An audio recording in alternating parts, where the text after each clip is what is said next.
Teknik pancingnya juga sederhana dan umpannya pun sederhana, hanya menggunakan kelapa. Karena biasanya udang itu tertarik.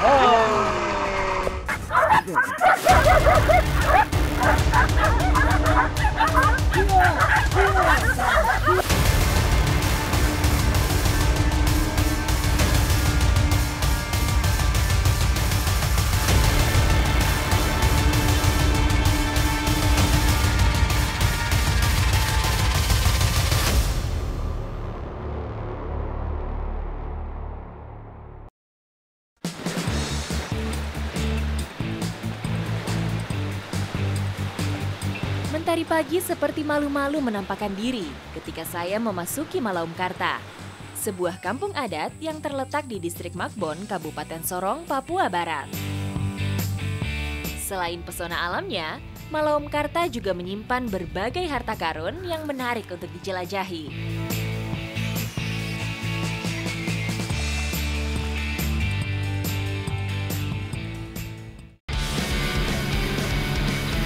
Air begitu tenang ketika perahu mesin yang kami tumpangi membelah lautan. Bersama beberapa pemuda kampung, hari ini saya diajak mengikuti salah satu kesehariannya, yaitu berburu ikan.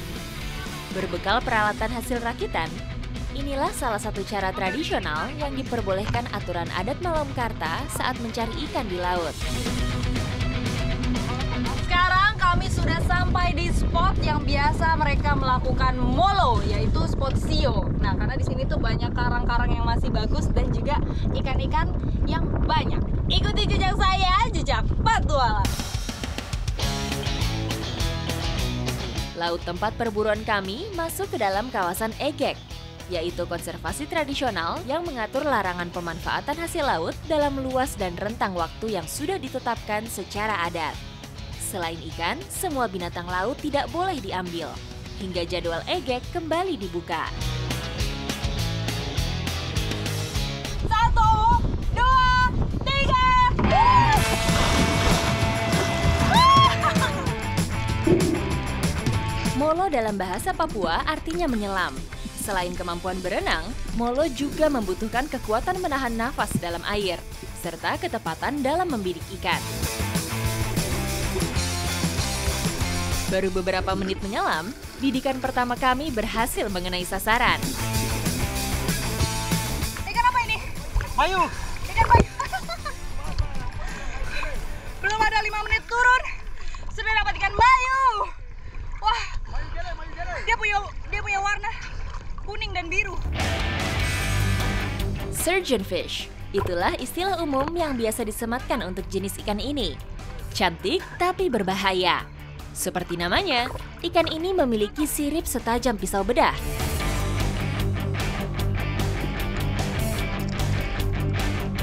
Tidak berselang lama, pasir putih menyeruak dari balik karang. Kali ini, panah James berhasil mengenai sasaran. Beberapa kali saya mencoba peruntungan, namun lagi-lagi panah yang saya lepas luput dari sasaran. Hingga akhirnya, seekor ikan dengan nama ilmiah, Kyphosus osiurus, berhasil saya lumpuhkan. Saya dapat satu ini. Ikan. Kakak, ini ikan apa? Ikan main ngombak. Apa? Main ngombak karena dia main ombak. Namanya ikan main ombak katanya. Karena dia banyak bermain di ombak. Suku Moy tidak memiliki sebutan khusus untuk jenis ikan ini. Namun, orang Bugis menamai ikan konsumsi ini dengan sebutan ikan ila. Semakin siang, air laut mulai keruh. Kami memutuskan untuk menghentikan perburuan.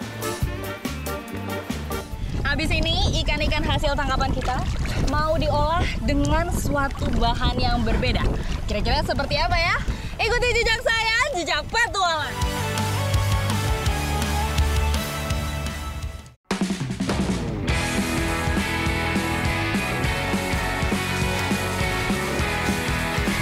Lelah setelah berenang tidak menyurutkan rasa penasaran saya untuk mengetahui bumbu rahasia yang biasa dipakai suku Moy di Malaumkarta. Ikan sudah kami dapat, sekarang saya mau diajak naik ke atas Bukit Masoa untuk mencari buah yang seluruh Papua ini belum tentu tahu. Menurut cerita warga kampung, jalur yang kami lalui adalah bekas rute tentara Jepang pada masa Perang Pasifik berkecamuk. Cukup masuk akal, karena Bukit Masoa langsung menghadap laut dengan sudut pandang yang begitu luas. Wah, tadi di sana tempat kita molo. Akhirnya kami sampai di puncak bukit. Buah ini yang kita cari. Mana? Ini. Inilah buah mese, bumbu rahasia yang hanya dimiliki suku Moi Malaum Karta. Ini manis. Benar. Lebih anggur. Dalamnya juga warnanya ungu. Dan ini manis semua ya. Rasanya. Enak sekali. Dan kalau saya perhatikan, dia itu tumbuhnya di tanah yang lapang, tidak ada pohon-pohon. Karena sepanjang perjalanan dari bawah tadi, saya tidak menemukan dia tumbuh. Dan hanya di dataran tinggi ya. Mese berbuah secara berkelompok. Buah muda berwarna hijau yang akan berubah ungu gelap jika sudah matang. Daunnya lurus menyerupai pandan. Bukit berbatu, terbuka, dan udara dingin sepertinya menjadi habitat yang ideal untuk pohon ini. Sehingga buah mirip lenca ini jarang ditemui di tempat lain. Buah mese ini memang dari dulu sering dijadikan campuran bahan makanan. Pasti rasanya akan semakin enak. Mana? Ayo kita kumpulin di sini. Nah, habis ini kita mau mencampurkan ini dengan bahan makanan lainnya. Kira-kira dengan apa ya? Ikuti jejak saya, jejak petualang.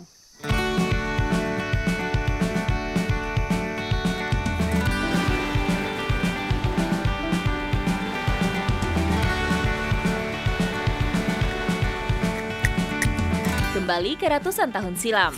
Itulah yang saya lakukan bersama Mama Adovina. Cara menyalakan api warisan leluhurnya sesekali masih beliau lakukan saat masak di alam seperti sekarang. Febi kasih tiup ya.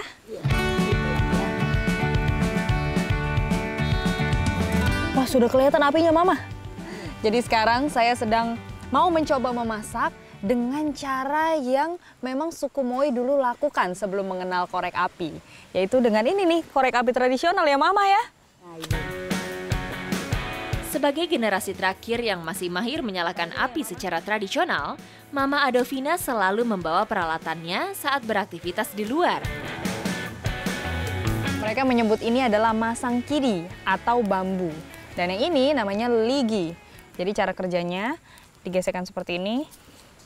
Lalu nanti akan mengeluarkan percikan api yang menempel di sini nih. Ligi atau bulu-bulu halus dari pohon aren. Nah, ini sekarang buah mese mau dicampurkan dengan sagu. Supaya nanti rasa sagunya itu lebih gurih. Waili, begitu warga Malaum Karta memberi nama olahan ini. Sekarang tinggal masukin ke bambu toh, Mama. Bambu harus benar-benar terisi dengan padat supaya hasilnya garing di luar dan kenyal di dalam. Seperti ini.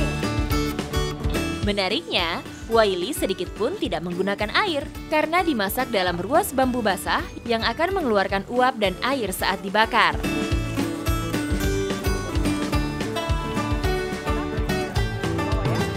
Sudah matang kah ini? Sudah.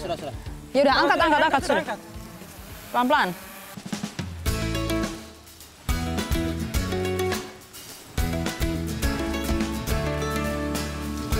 Aroma khas sagu bakar ditambah campuran buah mese tercium saat ruas bambu kami buka.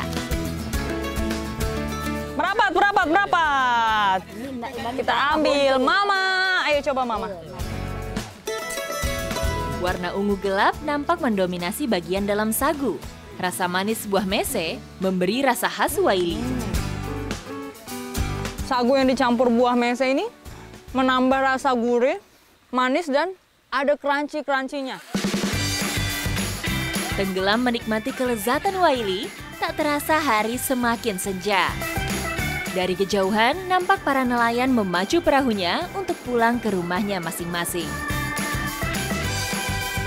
Mencari ikan dengan cara yang tradisional dipadukan dengan memasaknya juga dengan cara yang tradisional. Rasanya tetap original. Ikuti jejak saya, jejak petualang.